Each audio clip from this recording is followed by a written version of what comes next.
آج ویو 360 میں اسرائیل اور فلسطینی تنازع پھر سے گرم. اسرائیل سے تعلق کے خواہشمند مسلمان ملکوں کے لیے کتنا بڑا چیلنج بن سکتا ہے, جانیں گے آج کے شو میں.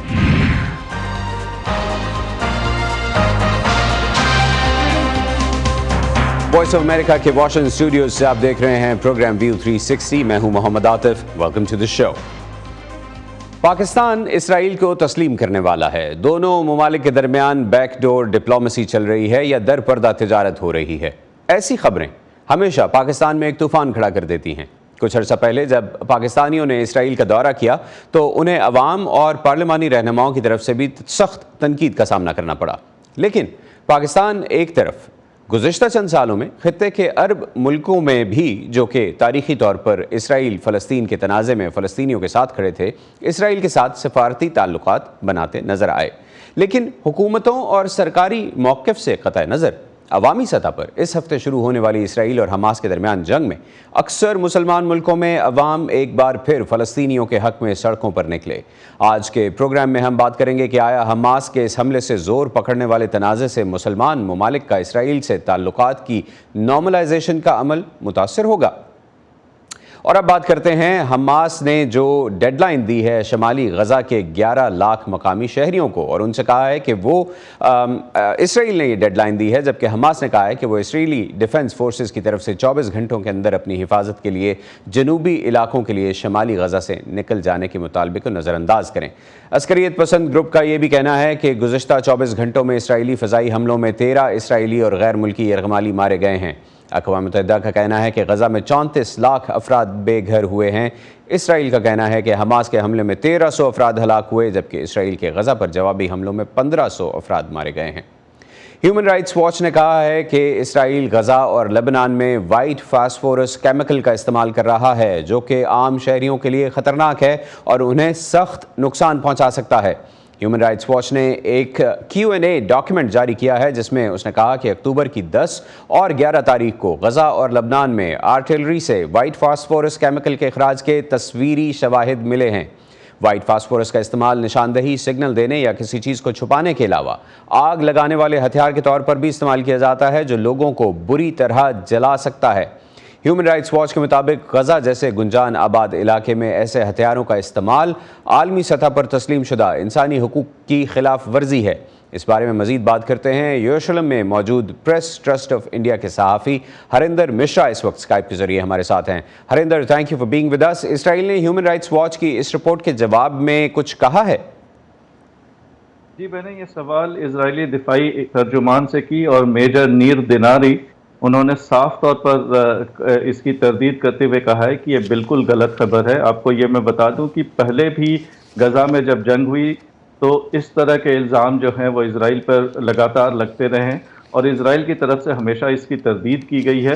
لیکن غزہ میں جب میری کچھ لوگوں سے بات ہوئی تو ان کا کہنا تھا کہ وہاں پر کچھ سفید سا جو ہے وہ پاؤڈر جو ہے وہ چاروں طرف بکھرا ہوا نظر آ رہا تھا, اور وہاں بھی لوگ کہہ رہے تھے کہ شاید فاسفورس کا استعمال اسرائیل نے پھر سے کیا ہے, لیکن فوج کی طرف سے اس کی تردید کی جا رہی ہے.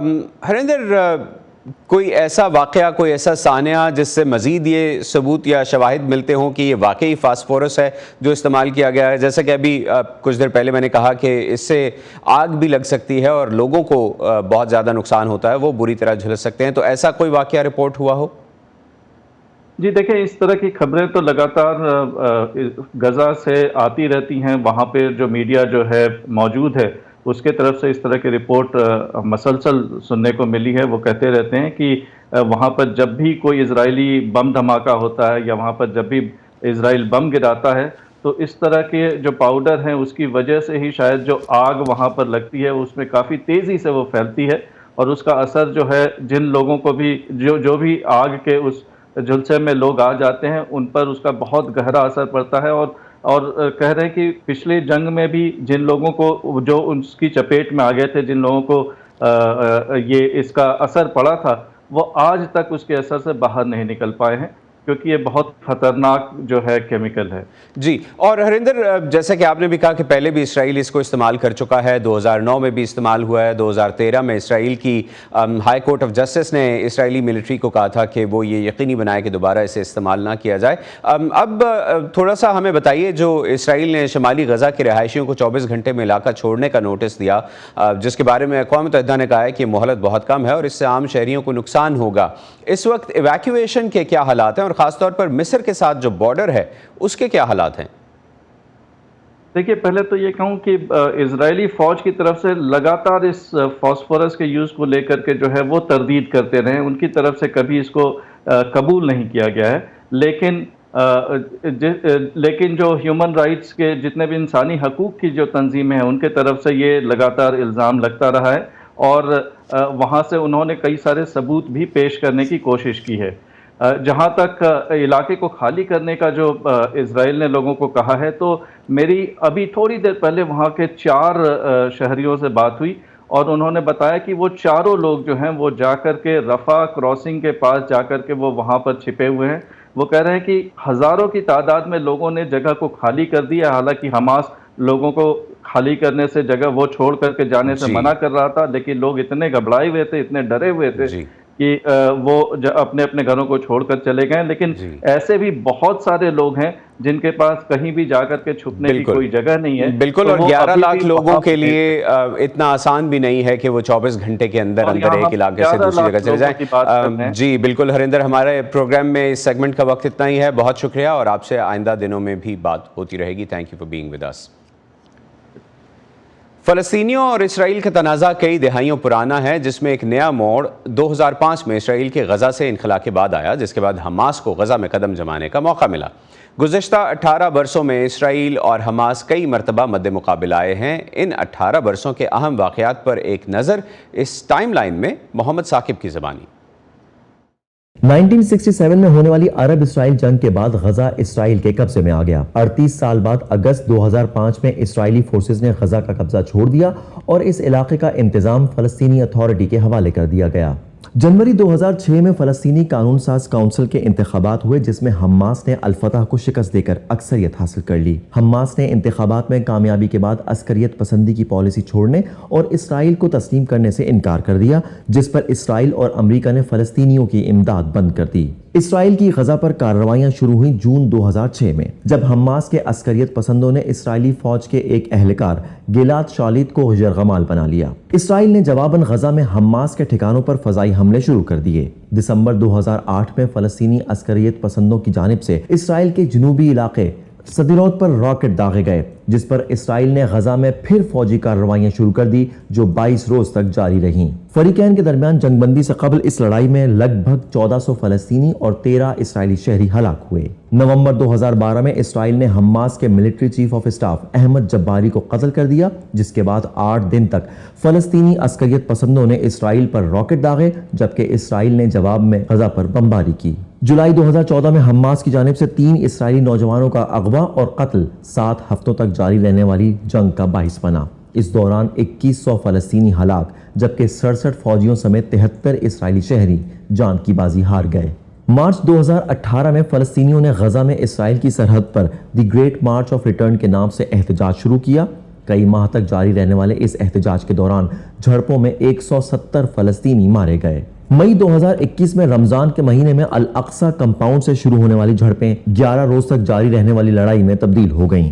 اس دوران 250 فلسطینی جبکہ 13 اسرائیلی شہری ہلاک ہوئے۔ اگست 2022 میں اسرائیل کی جانب سے غزہ میں فلسطین کی عسکریت پسند تنظیم اسلامک جہاد کے کمانڈر خالد منصور کی ہلاکت کے بعد پھر سے لڑائی شروع ہوئی۔ 3 روز کے دوران اسرائیلی کارروائیوں میں 15 بچوں سمیت 44 فلسطینی ہلاک ہو گئے۔ اسلامک جہاد نے بھی اسرائیل کی جانب راکٹ داغے۔ جنوری 2023 میں اسرائیل نے مغربی کنارے کے جنین پناہ گزین کیمپ کو نشانہ بنایا، جس میں 10 فلسطینی مارے گئے۔ جواب میں اسلامک جہاد نے غزہ سے اسرائیل کی جانب 2 راکٹ داغے، لیکن کوئی جانی نقصان نہیں ہوا۔ اسرائیل نے جواب میں غزہ پر بمباری کی۔ 7 اکتوبر 2023 میں حماس نے اسرائیل پر تاریخ کا سب سے بڑا حملہ کیا اور اسرائیل کی طرف نہ صرف ہزاروں راکٹ داغے، بلکہ اس کے جنگجو سرحد پار کر کے اسرائیل میں داخل ہو گئے، جن کی اسرائیلی فورسز سے جھڑپیں کئی روز تک جاری رہیں۔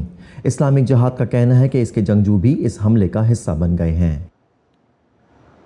مبصرین کے مطابق اسرائیل غزہ کی ناکہ بندی اور خوراک سمیت دیگر بنیادی ضروریات زندگی کی ترسیل کو معطل کر کے یہ سوچ رہا ہے کہ شاید غزہ کے لوگ حماس کے خلاف ہو جائیں گے، لیکن یروشلم میں انسانی حقوق کے لیے کام کرنے والے فلسطینی وکیل معین ادیح کا کہنا ہے کہ غزہ کی ناکہ بندی سے اسرائیل کے خلاف نہ صرف فلسطینی علاقوں بلکہ عرب اور باقی دنیا میں بھی مزید نفرت پیدا ہوگی۔ انہوں نے کہا کہ دنیا کی توجہ اب اس لڑائی کو جلد از جلد روکنے پر ہونی چاہیے۔ میں نے اس پروگرام سے پہلے معین ادیح سے بات کی۔ اس کا مختصر جواب یہ ہے کہ نہیں، مجھے یقین نہیں ہے کہ انہیں اس سے کچھ حاصل نہیں ہوگا، سوائے اس کے کہ غزہ کے لوگوں کو مشکلات میں اضافہ ہوگا، اور نہ صرف غزہ بلکہ عرب ممالک میں حتیٰ کہ باقی دنیا میں بھی اس کے ان اقدامات سے مزید نفرت پیدا ہوگی۔ مسئلہ یہ ہے کہ وہاں کی حکومت ان اقدامات کو اب اسرائیلی معاشرے کی طرف سے بدلہ لینے کے مطالبے کے طور پر دیکھ رہی ہے۔ وہ امید کرتے ہیں کہ شاید ایسا کر کے، یعنی بجلی، پانی اور کھانے پینے کی اشیاء اور گیس بند کر دینے سے لوگ حماس کے خلاف کھڑے ہوں گے اور وہ مقامی لوگ حماس کے خلاف ان کی جنگ لڑیں گے۔ ان کا اندازہ ہے کہ لوگ ایسا کریں گے، لیکن ایسا کبھی نہیں ہوگا۔ مجھے نہیں لگتا کہ ایسا ہوگا۔ اسرائیل کو اس سے کوئی فائدہ نہیں ہوگا۔ سوال یہ ہے کہ آگے کیا ہوگا۔ مجھے نہیں لگتا کہ اسرائیل بھی جانتا ہے کہ آگے کیا ہوگا، یہاں تک کہ غزہ کے اندر جانا اسرائیل کے لیے کوئی آپشن نہیں ہے، اور اگر یہ آپشن ہے بھی تو یہ ایک بہت مہنگا آپشن ہوگا۔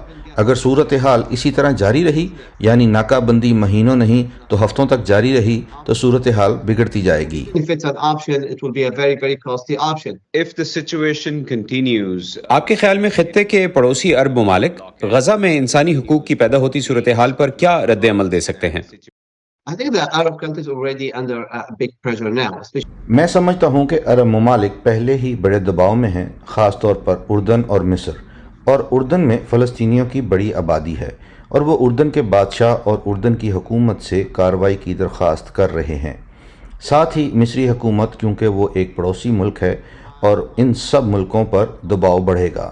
مجھے یقین نہیں ہے کہ یہ تنازع ان کو اسرائیل کے ساتھ فوجی تصادم کی طرف لے جائے گا، لیکن اس سے ان کے لیے بہت سے سوالات پیدا ہوں گے، اور مستقبل میں اسرائیلی حکومت اور ان ملکوں کے درمیان بہت زیادہ تناؤ پیدا ہو سکتا ہے، کیونکہ یہ حکومتیں فلسطینیوں کے دفاع اور ان کی مدد کے لیے اپنے لوگوں کے شدید دباؤ میں ہیں، جبکہ اسرائیل اور بین الاقوامی برادری کی طرف سے دباؤ ہے کہ وہ اس میں مداخلت نہ کریں۔